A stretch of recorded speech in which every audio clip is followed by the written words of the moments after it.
Hello, I gotta tell you, man. So I want to tell you about the dreams and all that, but first I gotta tell you what happened to me this morning. Crazy things occurred this morning. So I woke up at 5:30 to see that my clock hadn't been set, and I just woke up naturally at 5:30. And I was like, wow, that's weird. And then I realized I didn't remember anything from last night, like barely. I mean, I remember taking a nap, but I don't remember waking up from the nap and anything like that. It was confusing. So I got up and I was like, I guess I'm not going to tell my mom about this because, she's going to think I was on drugs, and I wasn't on drugs last night. But if I tell her, like, hey, I don't remember anything from last night, what happened? She's going to get suspicious. There's a lot of noise going on back there in the living room, but anyway. So, I went to the kitchen and I noticed that, my mother hadn't put the pill in my pill box, not the pill, but, my Vyvanse for ADHD. So I had to wake her up and tell her that, and she's like, okay. She put it in there, and then I took it and all that. And, she has to do that so that I don't abuse them. Like, she can't just stock every day in the pill box with Vyvanse, or else I'll just take them all, So, I mean, not all at once, but, within a span of, a few days, so, yeah. I can take, a week's worth of drugs in, I don't know, 3-4 days, At the most, really. I mean, I like drugs and all that. That's my thing and all, It's sad if that's your thing, isn't it? Sad for that to be your thing, your thing, That's not the thing that should be the thing, right? You should have more things than that, and I do, but it's amongst them. It is certainly amongst my things. But anyway, I digress, I fucking digress, my guy, Yes. Yes, I do. Okay. So, had breakfast. Oh, and in the process of cooking my breakfast, it woke my mother up again. She had gone back to sleep, but then the smell woke her up. That happens sometimes where, I'll cook a delicious thing and the smell will wake her up out of sleep. So she got up and she was awake and she was in her chair watching the TV, or, no, watching, her computer and all that. It's more of a YouTube household than, a TV household in here. We really don't fuck with TV too much. We just fuck with, YouTube and stuff, and occasionally Netflix and all that. So yeah, yeah. But anyway, so eventually it came time for me to leave for school, and so I'm walking out the door with my uniform on, and I'm saying goodbye. I'm saying bye. She's like, "Where are you going?" And I'm like, "I'm going to school. What are you talking about?" And she's like, "There's no school. It got canceled because of the weather." And then I remembered. I was like, "Oh, dude. Right," because she had told me last night that,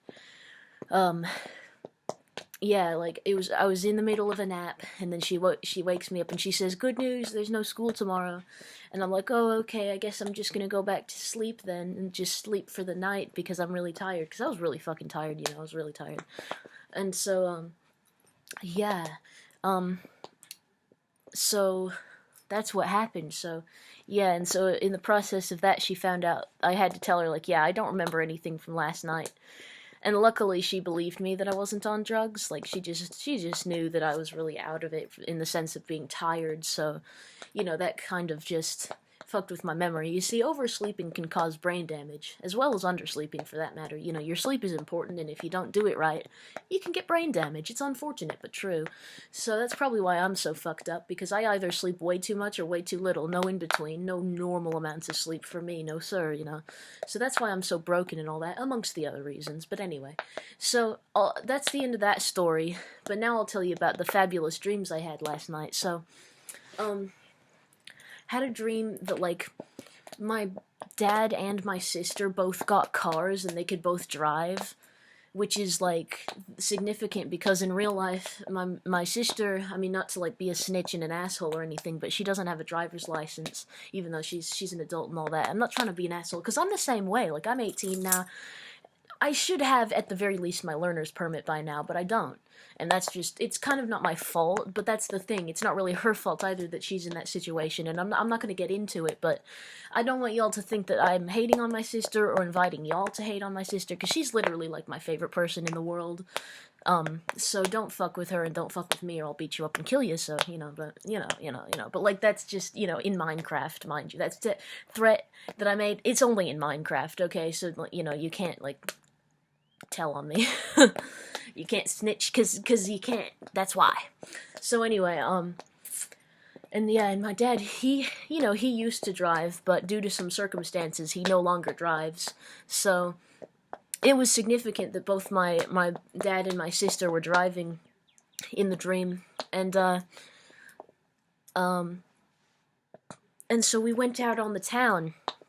Now, the odd thing was, it was understood that, like, this little thing, so, okay, first I should tell you how it really worked out was that, like, my dad was the one who actually started driving me and stuff, but then by the end of, or by about the middle of it, it transformed into my sister, because this is a thing that happens to me a lot in my dreams, where one thing will turn into another thing, but, like, you won't really remember that it was the other thing previously. Like, it just kind of happens seamlessly, and you don't notice it until you wake up and remember your dreams. So that's a thing that happens to me a lot when I'm dreaming. But anyway, so it started with my dad and turned into my sister and all that. But also there was the matter of understanding. I understood that, like, this was going to be, like, kind of a one-time thing. For some reason, even though they would always be, like, they would always have their driver's licenses, and they would always have their own cars, and they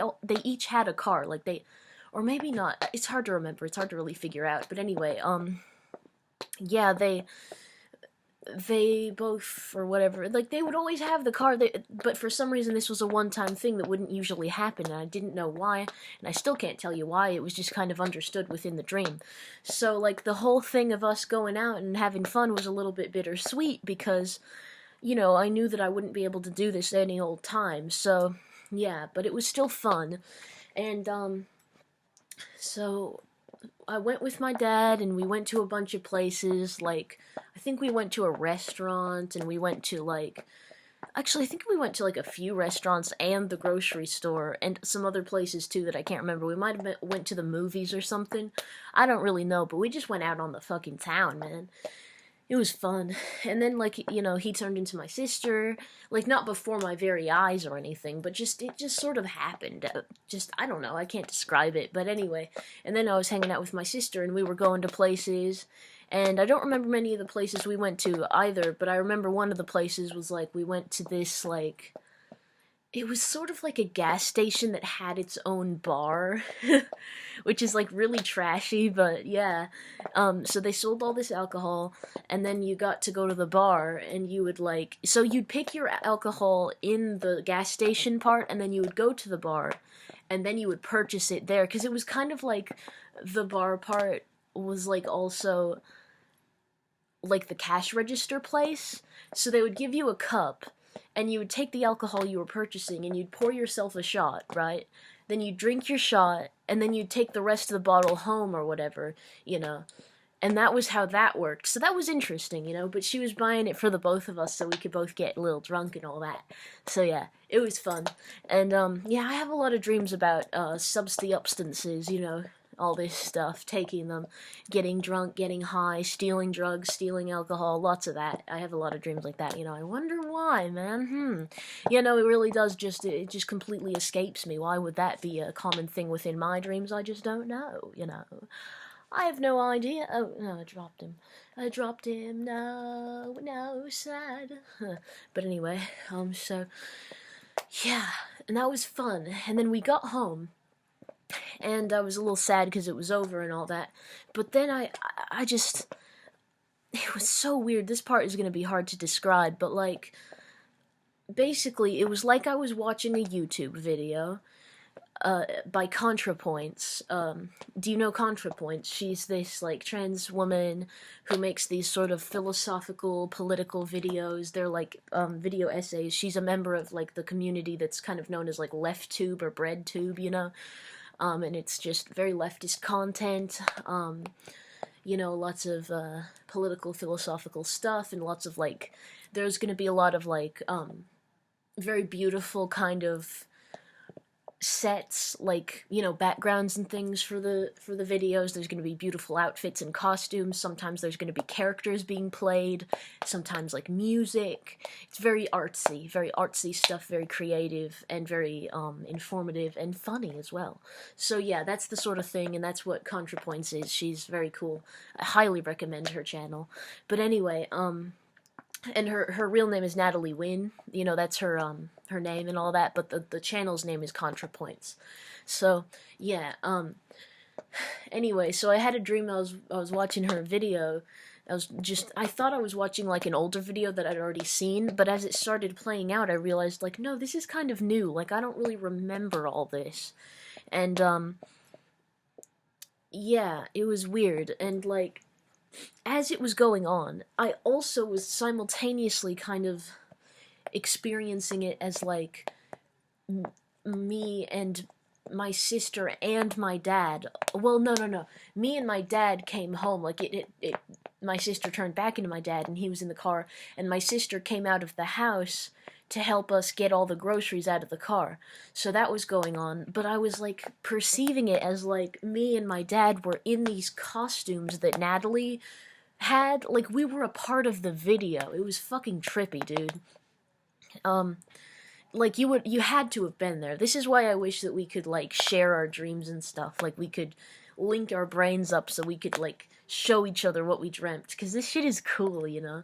I love this stuff, you know. That's why I make these videos, these dream videos, because I'm fond of it. I'm fond of the mind and all the things it produces and creates and all that. So yeah, it was odd. And like, then after a while, my sister and my dad were just kind of gone, and it just fully went into the video. And like, so like, Natalie didn't. Okay, so she was, by this point, she was kind of a combination of Natalie and Abigail Thorne. Abigail Thorne is the trans woman behind the channel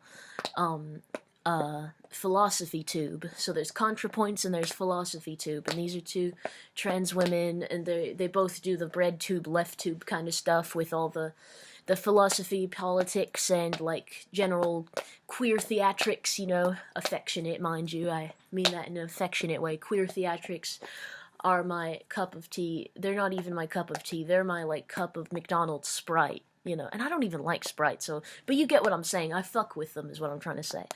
The queer theatrics, I heavily fuck with them, man, you know, quite preposterously, man.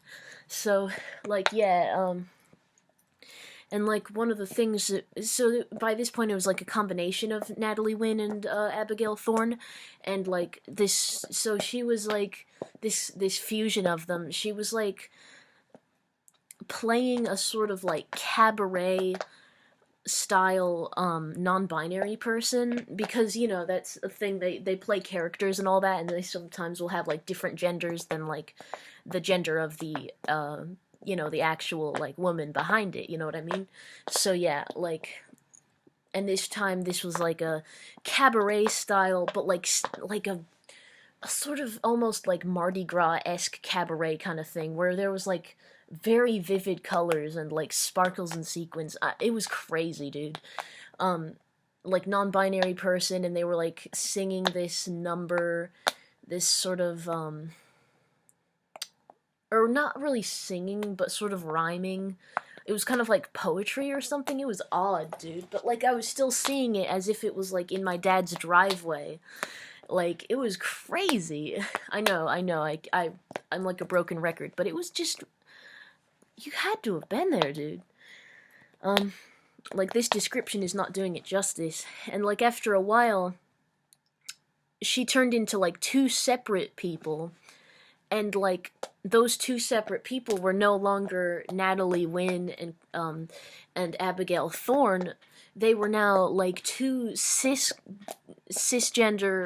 or maybe cisgender, I don't know. I mean, they were two assigned female at birth, like,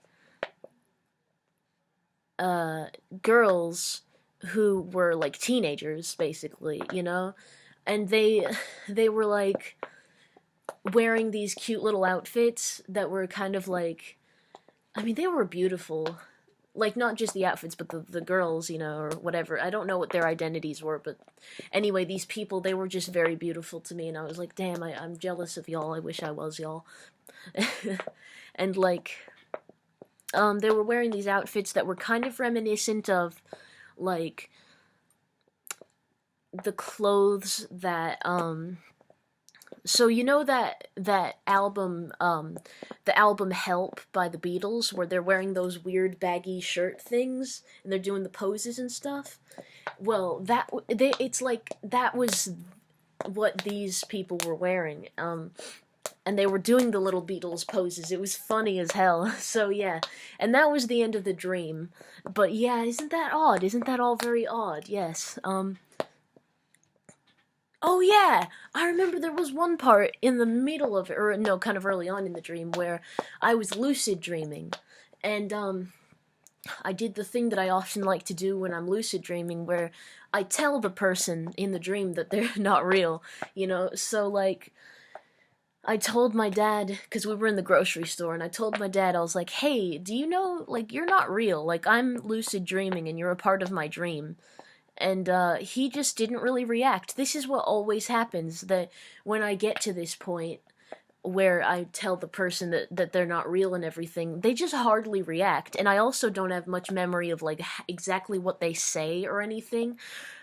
Like, my brain stops recording properly at that point, but it does record the fact that, like, they don't really give a shit, which is super weird, because, like, you would kind of freak out if someone was telling you that you're not real, but no, they never really do, and I think it's just because, like, they're technically me, like, as in, they're created by my brain, so, like, if like, me doesn't care, then, like, how could they care, because they're a part of my consciousness, you know? Or, like, a product of it or whatever, so it's like, yeah, I guess that's why they don't really give a shit. So... my hair looks kind of fucky-wucky today. I need to wash it. I need to take a shower. I need to shake a tower. That's a spoonerism of take a shower. I love spoonerisms.